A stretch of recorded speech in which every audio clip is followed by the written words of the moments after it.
Zebra and quagga mussels. These two species of freshwater mussels came from Eastern Europe and were transported to the Great Lakes by the ballast water of cargo ships. Since their invasion of the Great Lakes, they have spread throughout eastern Canada and the United States by attaching to watercrafts. Invasive mussels are harmful to our ecosystems and have negative economic impacts.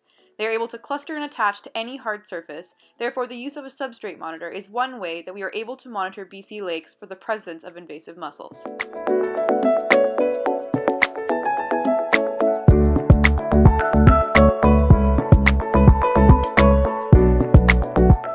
To build your own substrate monitor, you will need black ABS and white PVC pipes that are 5 cm in diameter. You will cut these into 17 cm sections. You will also need plastic construction mesh, 13 mm in diameter, cut into squares 3 cm or larger in diameter.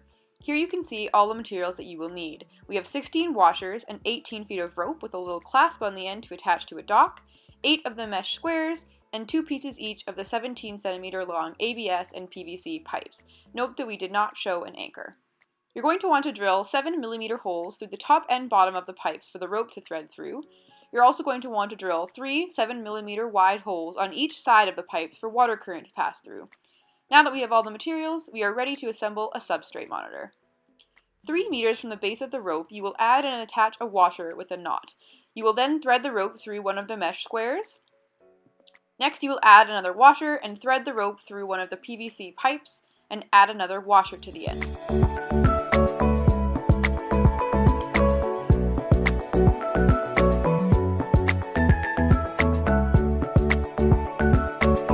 Next, you will add another mesh square, threading the rope through, and then add another washer. You can see here, we have washer, mesh, washer, pipe, washer, mesh, washer. You will repeat this process 4 times, ideally alternating between white and black pipes because so far we do not know which color the mussels prefer to attach to. Ensure that your sections are approximately a foot apart from each other and that you've left enough space on either end to attach to the dock and to an anchor.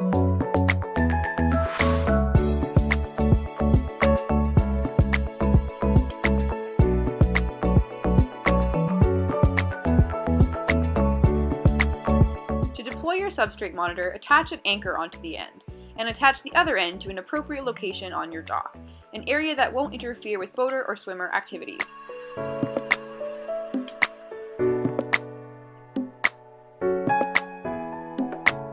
Place it into the water. If it can't fall vertically, deploy it at an angle, keeping the end of the sampler off of the lake bottom.